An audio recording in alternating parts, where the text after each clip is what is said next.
Okay, lads, so today we're going to be going over how to have a successful winter arc or bulk or gain in phase or whatever you'd like to call it. But let's be real, we're all locking in for the winter now. We're all going to try add as much muscle without getting fat. So let's get straight into it. So this is going to be the contents of the winter arc. We're going to go over everything, lads. I'm not going to leave anything on the table here. I'm going to tell you everything, okay? So at the end of this, you should know exactly how to go from where you are now, from being skinny or from being small or not having as much muscle as you would like, to gaining a lot of muscle. So the first thing I want to say to preface, to start this, you have to be lean enough to start a gaining phase. Like, you do not want to be starting a gaining phase if you're already 20% body fat. Because what's going to happen? You're going to be in a gaining phase for 4 to 6 months, and what, you're going to go from 20% body fat up to 30%, and then what, you're going to try cut down to 10. That's not what you want to happen. You want to be lean enough. So if you look like this, that was me at the peak of my bulk. You should not be starting here thinking, okay, I'm going to go into a gaining phase now. And that's obviously what I cut down to. If you are looking something like this, and say you don't have abs, like it looks like I have a small faded bit of outline there, but I didn't have abs, you need to go into a bit of a cut. So 6 to 12 weeks, depending on your body fat level. But what I always tell people is get lean first. So get to the stage where you have abs, and then you want to be spending a minimum of 16 weeks in a gaining phase. So if you don't have abs now, but you saying I want to go into a gaining phase, you're just being lazy. You're just like, fuck it, I just want to eat as much food as I want. Get lean first, and that's going to give you a longer runway. Basically, if you're starting in a position, obviously I'm not saying you have to get photo shoot shredded, but the leaner you are, the longer you can gain for it, because you're not going to accumulate body fat as quick. Like, say if I started here versus here, by the time I get to 20% body fat, which is around 15 to 20, I'm already going to have to come back into my cut. So the point is, get lean, and you're going to give yourself a longer runway, okay? Next up, what you want to do is you want to find your maintenance calories. So literally, go on to Google the Harris-Benedict's formula, fill in all your details, your age, your height, your weight, and then you'll get your basic metabolic rate. And you can go advanced options then and click activity like 1 to 2 times a week. And that will give you a bit more of an accurate number, because the numbers they give you when you say you train like 5 times a week is so inaccurate. Now, once you've got your maintenance calories, you want to run that for a week, okay? So you don't want to just get the maintenance and be like, okay, that's me now. You want to run it for a week. So eat that amount of calories for a week, and then track your body weight each morning. And if you're not gaining weight and you're not losing weight, perfect. You have found your maintenance calories. And then it's just going to be about the case of adding 250 calories to that for your first initial push-up. Okay? So then we get onto macros. Now you've got your calories, we need to get your macros, okay?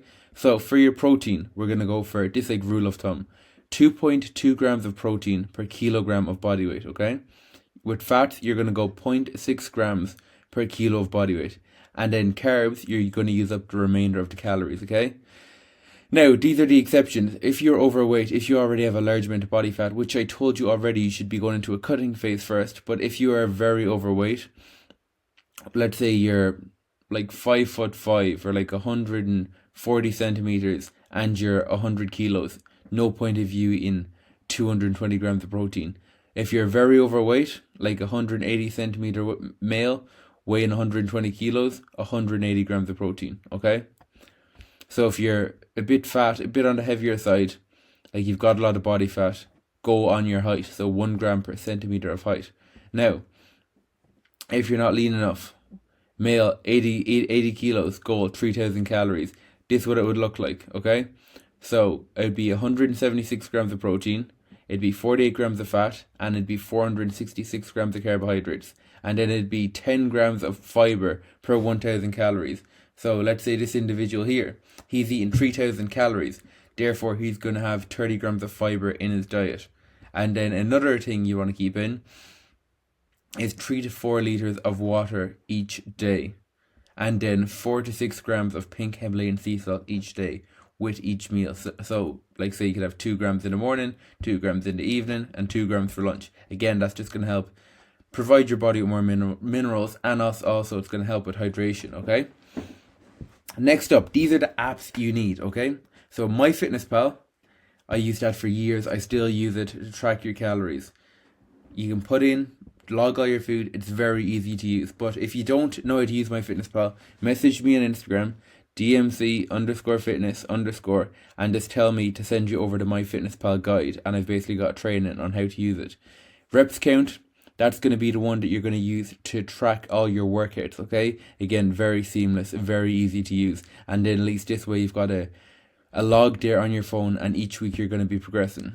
And you're going to use Happy Scale for tracking your body weight every single morning. And again, such a simple app to use. And if you're not using these three, lads, just get on them as soon as you finish this video. So, next thing we're going to discuss is the data you need to be tracking. Again, just like the apps we just downloaded, this is the data we're going to be tracking on them.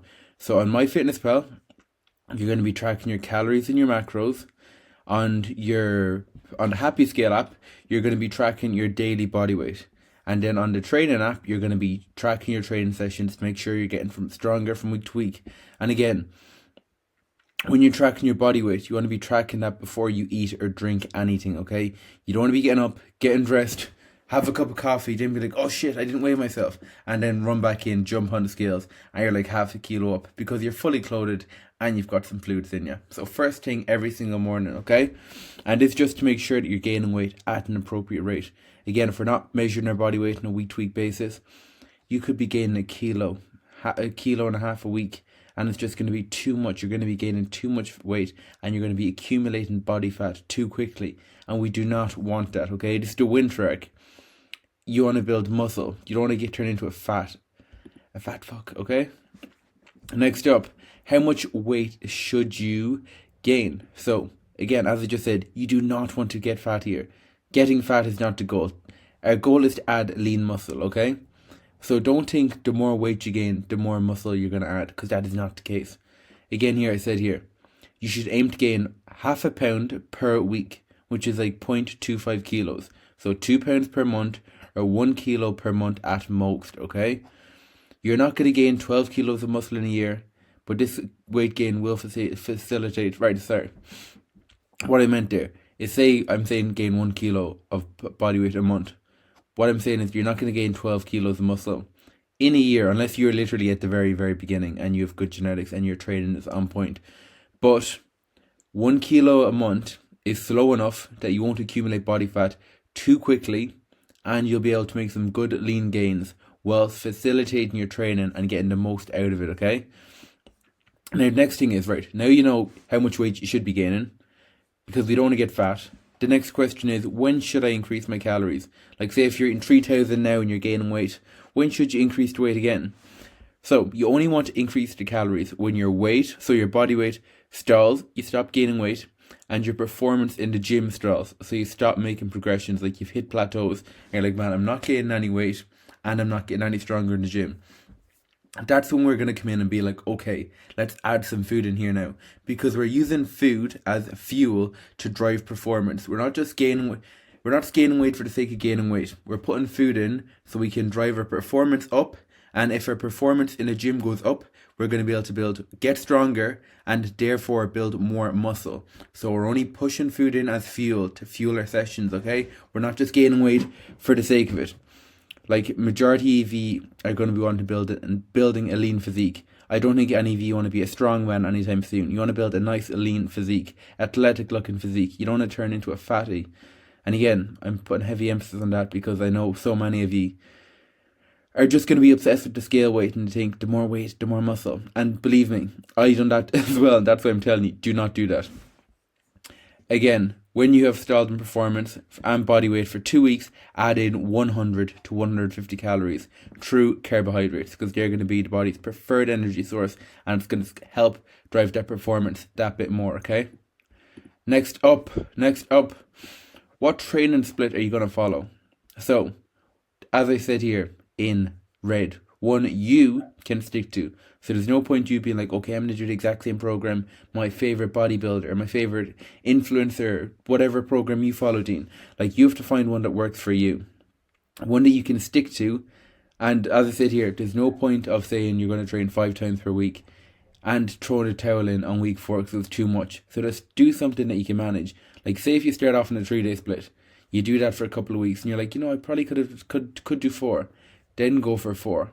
And then if you want to go to 5, you can go to 5. But don't start off at 5, get sick of it, burn out, and then stop going altogether. Consistency and adherence is key. And you can see here, this is basically the pyramid of importance when it comes to training. So you've got like your tempo, rest periods, exercise selection. They're all top of the pyramid in terms of least importance. But the most important thing is, what can you adhere to? What can you stick to? What can you do over time without quitting? Then your volume, then your progression, then your exercise selection, and it goes up and up and up. But the main thing you want to be nailing is your adherence. If you are following the best training program in the world, but you can only stick to it for 1 or 2 weeks, it isn't the best program in the world for you. Again, this is all individual. It's from person to person, so you have to find what works for you. But example of splits here, we can go 3 days. I'd recommend a full body, and I'd leave a day in between each session. So I could go Monday, rest Tuesday, full body 2 Wednesday, rest Thursday, and then go again Friday. Or you could go upper body, lower body, rest, upper body, lower body, rest, if you're doing 4 days. Then 5 days, we've got the classic push, pull, legs, rest, upper, lower. And then 6, we've got, the actual classic, push, pull, legs, rest, push, pull, legs, rest, or legs, push, pull, whatever way you want to split it up. I probably would do it like this: legs, push, pull, and then rest. Even on this one, if you want to go legs, push, pull, rest, legs, push, pull, rest, and leaving it a day, and it's more so like a 8-day split then. Now, next up, the importance of sleep. Because again, there's no point going in and absolutely smashing yourself in the gym if you're not recovering properly. And sleep is going to be our biggest driver for recovery, okay? It sounds boring, it couldn't be that deep. But I promise you, lads, it is. So if you don't sleep, you won't grow. Simple as. Low energy, if you've got shit sleep, you've got poor sleep, terrible night's sleep. Let's just play it out rationally. You're going to have low energy. So then when you go into the gym, your performance in the gym isn't going to be good because you're going to be tired. You're going to be like, oh, fuck this, man, I couldn't be arsed. So you're not going to put in a good effort, a good shift in the gym. You might do 1 or 2 days, but if this is constantly in, your gym sessions are going to be poor. So if your gym session is poor, you're not going to make progressions. So if you're not getting stronger in the gym, guess what? You're not making any gains. So you can see how this all ties in together, okay? So prioritize your sleep. Make sure you're getting around 7-8 hours a night of good quality sleep. And now, how to improve your sleep? Very simple, okay? Cut off fluids and have your last meal 2 hours before bed. The reason for this is, if you're drinking a bottle of water just before you go to bed, you're going to be waking up in the middle of the night to go for a piss. Probably 2 or 3 times. So by having your last bit of water, your last drink, 2 hours before bed, it's going to give you time to almost empty that out before you go to sleep, and then you'll be able to sleep throughout the night, okay? And again with the last meal, if you have your last meal too close to bed, your body's not going to be in a state where it wants to go into a deep REM sleep. It's going to be in the stage where it's trying to digest that food. And when your body's trying to digest food, it's going to cause your internal body temperature to heat up, and the hotter your body is, the harder it is going to be to fall asleep, okay? Like if you think about it, imagine like say you go home and you jump into a nice cool bed. Like there's nothing better, a nice cool room, you're underneath the duvet, you're going to have a class sleep. If you go in the bed, it's roasted and you're kicking the covers off yourself and you can't get comfortable, that's essentially what's happening inside your body if you have a big meal too close to bed, okay? So no fluids or no meals 2 hours before bed. Again, sleep in a dark, cool room. Crack a window open, lads. That will help your sleep tenfold. That's like the one thing that's always remained constant. A nice, cool room. Turn off all the lights, open up the window, and you'll be sorted. A fresh sheets equals good sleep. I should not have to say this, but clean your sheets every week. Every week and a half at a push. Every 2 weeks max, okay? Don't be sleeping in the same sheets for a month and then wonder why you're having shit sleep. It's not comfy, lads. If someone was coming over, you wouldn't be like, oh, come jump in my sheets here that's been on for the last month. Clean your sheets. Make sure they're fresh, okay? Go to bed and wake up at the same time every single day. Set an alarm to go to bed. Say you're going to bed at 10 o'clock, you're waking up at 6. Stay in that cycle Monday to Friday, Monday to Sunday. To be honest, I would say Monday to Sunday, but obviously socials and all that can throw that out the window at times, but majority of the times, Monday to Friday, make sure you're getting your 8 hours sleep. 7-8 hours sleep.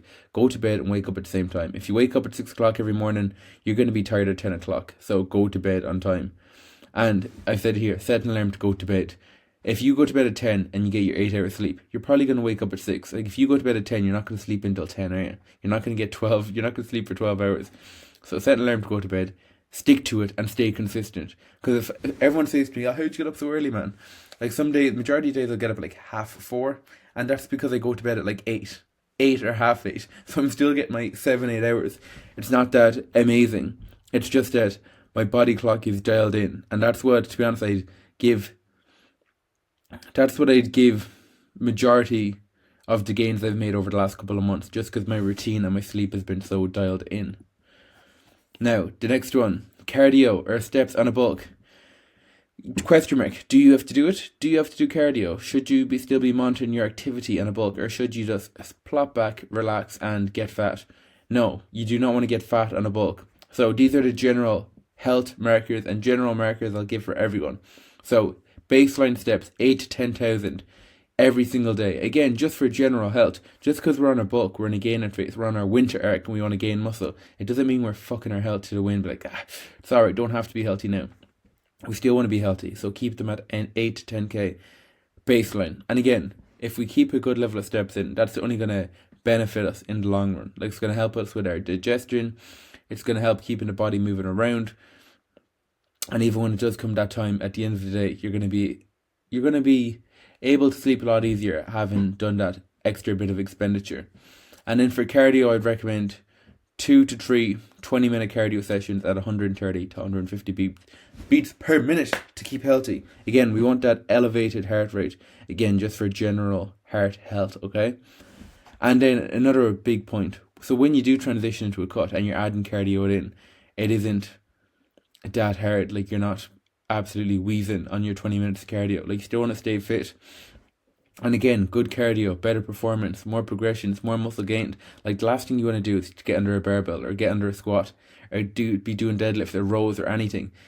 And the limiting factor being your cardio, like you gassing out, not being able to finish a set, you wheezing under the bar, like that's not a good recipe.